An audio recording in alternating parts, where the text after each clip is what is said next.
மீண்டும் தொடரலாம். இது கேள்வி நேரம். வணிகமாகிறதா கல்வி? உலகளாவிய தரத்திற்கான ஒரு கல்வியை இந்தியாவிலும் கொடுக்க வேண்டும் என்பது போன்ற குரல்கள் ஒருவரும் ஒழித்து கொண்டிருக்கக்கூடிய நிலையில் உலக வர்த்தக மையத்தினுடைய ஒப்பந்தத்தில் இந்தியா கையெழுத்திடுமா, இட்டால் அது என்ன மாதிரியான விளைவுகளை ஏற்படுத்தும் என்பது குறித்து பேசிக்கொண்டிருக்கின்றோம். ஐயா, இப்போ அவர் சில விஷயங்களை குறிப்பிடுறாரு. பாஸ்கரன், சீனா பக்கத்தில் ஒரு நிலைப்பாட்டை எடுத்து சென்று கொண்டிருக்கிறது. இன்ன பிற நாடுகளினுடைய வளர்ச்சி வேகமாக இருக்கிறது. இந்தியா அதை நோக்கி தள்ளப்பட வேண்டிய ஒரு கட்டாயத்தில் இருக்குதுங்கிறாங்க. நீங்கள் 91க்கு பிந்தைய உலகமயமாக்கல், தனியார் தாராளமய கொள்கைகளும் கூட இங்கே விரும்பி ஏற்றுக்கொள்ளப்பட்டதா அல்லது திணிக்கப்பட்டதா அப்படிங்கிற சர்ச்சை இன்னமும் இருக்கிறது. உலகம் முழுமையும் ஒரு பாதையை நோக்கி பயணித்துக் கொண்டிருக்கின்ற பொழுது நாம் தவிர்க்க முடியாமல் அதை நோக்கி பயணிக்க வேண்டிய இடத்திற்கு தள்ளப்படுகிறோம் என்று எடுத்துக்கொள்ளலாமா? ஏன்னா உலகம் வங்கி ஒரு நிர்பந்தத்தை கொடுக்குறாங்க, WTO ஒரு நிர்பந்தத்தை கொடுக்கிறது, இன்ன பிற நாடுகள் ஒரு அழுத்தத்தை கொடுக்குறாங்க. அதற்குள் இந்தியா தன்னுடைய இறையாண்மையை காப்பாற்றுவதற்கான ஒரு போராட்டத்தோடு இந்தியாவிற்கான சில சமரசங்களுக்கு உட்பட்டு அதை அணுக வேண்டிய கட்டாயத்தில் இருக்கிறது என்று எடுத்துக்கொள்ள முடியுமா, அல்லது இது முற்றிலும் வணிக நோக்கம் மட்டுமே சார்ந்தது என்று பார்க்கிறீர்களா? உலக வங்கி, உலக வர்த்தக கழகம், நீங்கள் சொன்னீங்களே தனியார் மயம், தாராள மயம், எல்பிஜி காலம், நான் என்ன சொல்கிறேன்னா 86, 96, 2016 இது ஒப்பிட்டு பார்த்தீங்கன்னா 86 புதிய கல்விக் கொள்கை ராஜீவ்காந்தி கொண்டு வந்தபோதே உயர்கல்விக்கு நிறையா செலவு பண்ண வேண்டாம், உயர்கல்வியை சுயநிதியாக மாற்றலாம், தொடக்க கல்வியை நாம் பொறுப்பேற்றுக்கணும் அரசாங்கம் அப்படின்ற ஒரு யோசனை வைக்கப்பட்டது. இங்கே இவர் கல்வியாளர் நெடுஞ்செழியன் குறிப்பிட்டார், மனித வளம், ஹியூமன் கேபிட்டல். முதல் முறையாக நடுவண் அரசில் கல்வித்துறையானது ஹியூமன் ரிசோர்ஸஸ் டிபார்ட்மெண்ட் என்று மாற்றப்பட்டது, மனித வளத்துறை. மன்மோகன் சிங் நிதியமைச்சராக இருந்து தலைமை அமைச்சராக ராஜீவ்காந்தி இருந்த காலத்திலேயே உயர்கல்வி வணிகத்தை நோக்கி நுழைகிறது. தொடக்க கல்வி மற்றெல்லாம் பார்த்திங்கன்னா மெட்ரிகுலேஷன் பள்ளியுடைய குரோத்தும் தமிழ்நாடை பொறுத்த வரைக்கும் மட்டும் இல்லை, இந்தியா முழுசும் எடுத்து பார்த்தாலும் அதிகமான வளர்ச்சி 86, 96, 2016 பார்த்திங்கன்னா அசுரவேக வளர்ச்சி வந்திருக்குது. இப்போ உள்ளே கல்வி வணிகமயம்ன்றதில் அரசாங்கம் தடுக்க தயாராக இல்லை. தமிழ் வழி கல்விக்கோ தாய்மொழி கல்விக்கோ இந்தியோ மலையாளமோ தெலுங்கோ அந்த வழி கல்விக்கும் தயாராக இல்லை.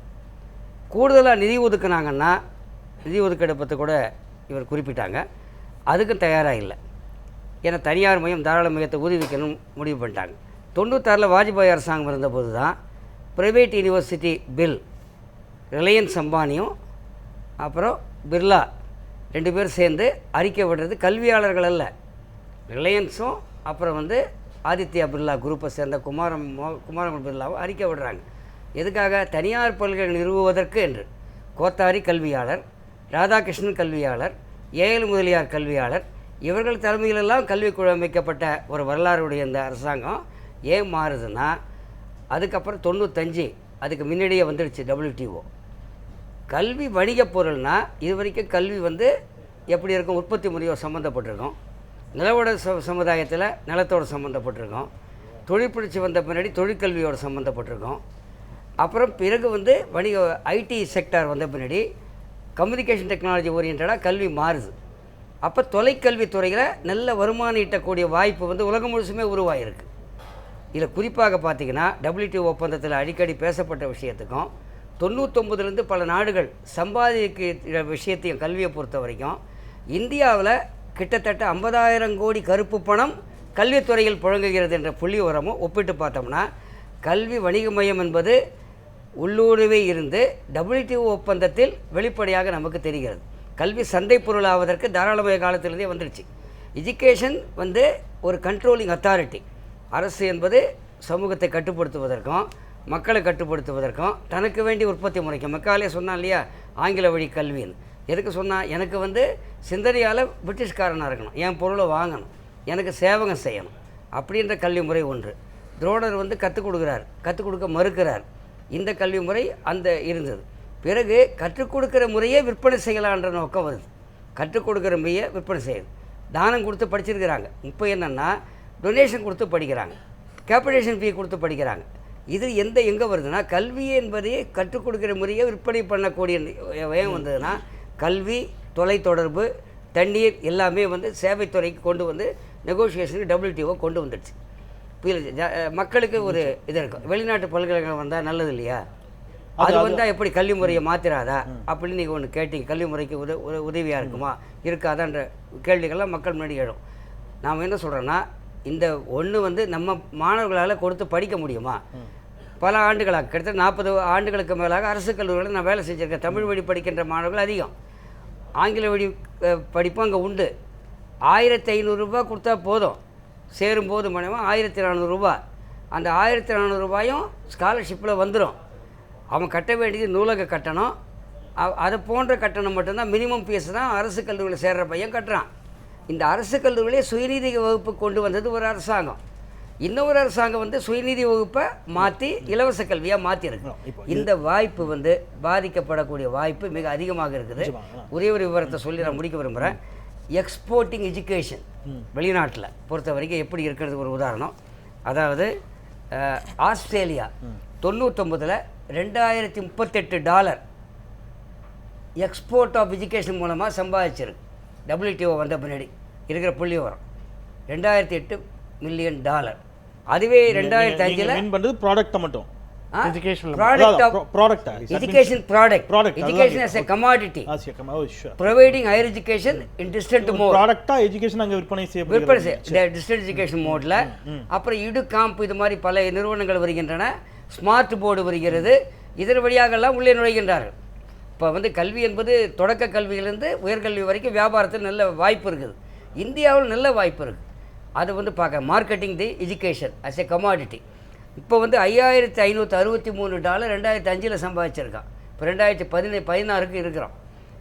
USA வந்து 9620, அமெரிக்கா வந்து 9620 மில்லியன் டாலர். ஒரு டாலர் இப்போ 60-65 ரூபா இருக்குங்களா? அதை நீங்கள் மாற்றி புரிஞ்சுக்கலாம். $9620 99 சம்பாதிச்சிருக்கான் எக்ஸ்போர்ட்டிங் எஜுகேஷன். இது அப்பவே அப்படின்னு சொன்னா WTO ஒப்பந்தம் கையெழுத்திடப்பட்டால் என்னவாகும்? அப்போ என்னன்னா இதை வந்து நம்ம மாணவர்கள் தலையில் சுமத்துவாங்க. முக்கியமாக இங்கே பிரின்ஸ் கஜேந்திர பாபு குறிப்பிட்டார் இல்லையா, அந்த பேராசிரியரும் இங்கே இருக்கிற எங்களை போன்ற பேராசிரியர்களும் ஒரே லெவல் பிளேயிங் ஃபீல்டுனா கம்யூனிட்டி கோட்டா இடஒதுக்கீடு அடிப்படையில் வரக்கூடிய பேராசிரியர்கள் வர முடியாது. அந்த இடத்துல இருந்து ஒரு கேள்வியோட நகர்றேன் திரு நெடுஞ்செழியன்கிட்ட. இப்போ நீங்கள் இந்த உலகமயமாக்கனுடைய இன்னொரு பக்கத்திற்கான நன்மைகள் என்று சில வாதங்களை வைப்பது உண்டு. அது போட்டி அதிகமாகின்ற பொழுது விலை குறைப்பு அப்படிங்கிற சில வாதங்களை வைப்பது உண்டு. நீங்கள் ஒரு பொருளை கடையில் போய் வாங்குறதுக்கும் ஆன்லைனில் புக் பண்ணி வீட்டுக்கு கொண்டு வருவதற்குமான விலை குறைப்பு வித்தியாசத்தை நம்ம பார்க்குறோம். கல்வியை நிச்சயமாக அதோட கம்பேர் பண்ணுறதே ஒரு அவமானமாக தான் நான் ஃபீல் பண்ணுறேன். இல்லை, பட் அதை தாண்டி நான் என்ன கேட்குறேன்னா, தரமான கல்வியை ஏராளமான நிறுவனங்கள் வருகின்ற பொழுது இப்போ இன்றைக்கி இருக்கக்கூடிய ஸ்டேஜில் நீங்கள் பார்த்தீங்கன்னா ஏராளமான தனியார் பொறியியல் கல்லூரிகள் மூடிதான் கிடைக்கின்றன. அப்போது மாணவர்கள் தனியார் பொறியியல் கல்லூரி எல்லாத்துலேயும் போய் சேர்ந்துடல. தரமான கல்லூரி எது, என்ன வசதிகள்லாம் இருக்குது, இதை அறிஞ்சு தான் போய் சேர்றாங்க அப்படின்னு சொன்னால் உலகளாவிய நிறுவனங்கள் வந்தால் இந்த போட்டி நிமித்தமாக இந்த கட்டணத்தை குறைப்பதற்கான வாய்ப்புகளும் இன்னும் அதிகமான தரமான கல்வியை கொடுப்பதில் ஒரு போட்டியும் ஏற்படும். அது இந்த வார்த்தைகளின்படி, இப்போ நீங்கள் பயன்படுத்துகிற வார்த்தைகளின்படி நுகர்வோரான மாணவர்களுக்கு லாபம் தானே? லாபம் கிடையாது. இப்போ என்னென்னா, உங்களுக்கு வந்து அங்கே இருக்கிற பெஸ்ட் யூனிவர்சிட்டிஸ் யாரும் இங்கே வந்து ஓப்பன் பண்ண போகிறதில்ல. ஈவன் வந்து ஹார்வர்ட் யூனிவர்சிட்டி, ஆக்ஸ்ஃபோர்ட், கேம்பிரிட்ஜ் எல்லாமே வந்து ஆல்ரெடி அவங்களுக்கு இன்டர்நேஷ்னல் அப்ளிகேஷன்ஸ் வந்து 1:1 lakh இருக்குது. ஒரு சீட்டுக்கு வந்து நிறைய பேர் விண்ணப்பிக்கிறாங்க. அதனால் அவங்களுக்கு ஆட்டோமேட்டிக்காக ஸ்டூடெண்ட்ஸ் கிடச்சிடுறாங்க. பட் இன்றைக்கி என்ன இந்த பொருளாதாரம், இந்த உங்களுக்கு இந்த ஏன் வந்து எஜுகேஷன் இங்கே கொண்டு வரணும்னா, எந்த நாட்டிலையும் வந்து இந்த யங் ஏஜ் பாப்புலேஷன் கிடையாது. ஏன்னா நம்ம அம்மா அப்பா மாதிரி வளர்த்து கல்யாணம் பண்ணி பின்னாடி குழந்தைங்க வர்ற வரைக்கும் எந்த கண்ட்ரிலையும் பார்க்குறதில்ல. அந்த கல்வி அந்த கண்ட்ரியில் ஒரு பையன் படிக்கணும்னா அவனாக சம்பாதிச்சு அந்த ஏர்னிங்கை வச்சு தான் அவன் வந்து ஹையர் எஜுகேஷன் போக முடியும். அதனால் அந்த பெஸ்ட் யூனிவர்சிட்டிஸ் இந்த அப்ராடில் வந்து அவங்களோட என்ரோல்மெண்ட்லாம் குறைஞ்சிட்டு வருது. அதனால தான் அவங்க இந்த மாதிரி வந்து எங்கெங்கே ஹியூமன் கேபிட்டல் அதிகமாக இருக்கோ, இந்த யங் ஏஜ் பாப்புலேஷன் இருக்கோ அங்கே வந்து. பட் அங்கே வர்றவங்க எல்லாருமே நல்ல தரமான பல்கலைக்கழகங்கள் வர்றது கிடையாது. ஏன்னா நான் முதல்ல உங்களுக்கு நான் குறிப்பிட்டு காமிச்ச மாதிரி கல்ஃபில் வந்து நீங்கள் எத்தனையோ யூனிவர்சிட்டிஸ் ஓப்பன் பண்ணி அங்கேயும் காலியாக தான் கிடக்கு. பட் இந்த காலியாக கிடக்கு அப்படிங்கிறத வந்து நம்ம இன்றைக்கி சொல்கிறோமே வழியே இந்த 10 ஆண்டில் பாதிக்கப்பட்ட மாணவர்களோட வாழ்க்கையை நம்ம திரும்பி பார்க்கல. இந்த 10 ஆண்டில் பாதிக்கப்பட்ட மாணவர்களோட விளைவு தான் இன்றைக்கி வந்து அது காலியாகுது. பட் இந்த இடைப்பட்ட காலத்தில் இவ்வளோ பேரை நம்ம வந்து பாதிப்புக்கு உள்ளாக்கியிருக்கோம். இத்தனை குடும்பங்கள் இத்தனை பைசா வந்து செலவழித்து எவ்வளோ நடுத்தருக்கு வந்திருக்காங்க அப்படிங்கிறது வந்து அதுக்கு என்ன ப்ரைஸ் பே பண்ணியிருக்கோங்கிறது வந்து வெரி இம்பார்ட்டண்ட். அந்த ஆஸ்பெக்டை நம்ம பார்க்காம இது லாபம் கொடுக்குமா அப்படின்னா, குவாலிட்டி ஆஃப் எஜுகேஷன் இன்றைக்கி பெஸ்ட் யூனிவர்சிட்டிஸ் எல்லா கோர்ஸுமே ஃப்ரீயாக தர்றான். நீங்கள் எதுவுமே காசு கொடுத்து படிக்க வேண்டியதில்லை. இன்றைக்கி வந்து மூக்ஸ்ன்னு இருக்குது, மேசிவ் ஓப்பன் ஆன்லைன் கோர்சஸில் எதுவுமே காசு கொடுக்காமல் படிக்கலாம். இந்தியாவிலே நம்ம இந்தியன் கவர்மெண்ட் கூட இந்த பொறியியல் கல்லூரிகளில் இல்லைன்னு சொல்லிட்டு NPTEL மாதிரி இதெல்லாம் ஃப்ரீயாக கொடுத்தாங்க. பட் ஃப்ரீயாக கொடுக்க வந்து எஜுகேஷனோட குவாலிட்டி வந்து நல்லா தான் இம்ப்ரூவ் ஆகுது. பட் நீங்கள் காசு கொடுக்கறது வந்து இந்த கன்சியூமருக்கு வந்து இதெல்லாம் ஃப்ரீன்னு தெரியாததுனால இவர் கொண்டு போய் இங்கே காசு கட்டுறாரு. அதனால் வந்து இந்த எஜுகேஷன் நீங்கள் வர்றதுனால எந்த ஒரு பெஸ்ட் யூனிவர்சிட்டிஸ் வரப்போகிறது இல்லை. அதனால் இங்கே வந்து பெஸ்ட் யூனிவர்சிட்டிஸ் வராத வரைக்கும் உங்களுக்கு லெவல் பிளேயிங் காம்படிஷன் வந்து இருக்காது.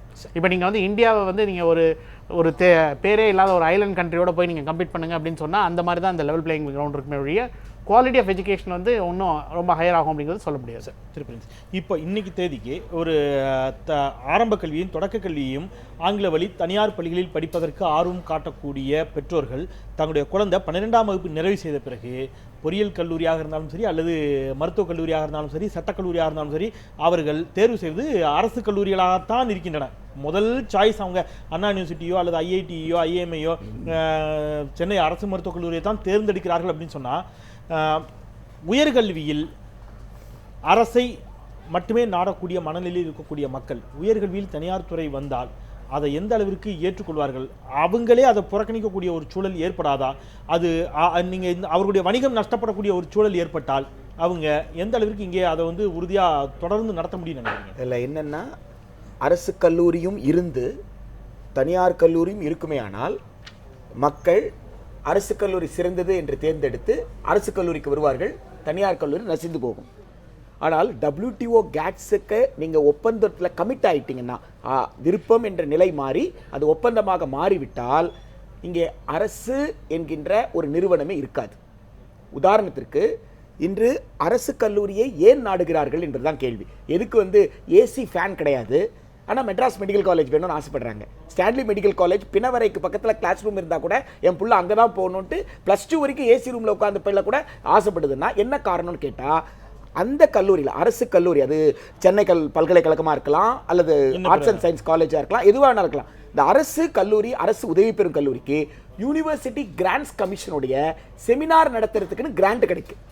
அப்போ அந்த ஆசிரியர் வெளிநாட்டுக்கும் போறாரு, அந்த கல்லூரியும் கலந்துக்கிறாரு, மாணவரும் பேப்பர் பிரசன்ட் பண்றாரு. இந்த பேப்பர் பிரசன்டேஷனுக்காக அவங்க படிக்க வேண்டிய நிர்பந்தத்துக்கு ஆளாகிறாங்க.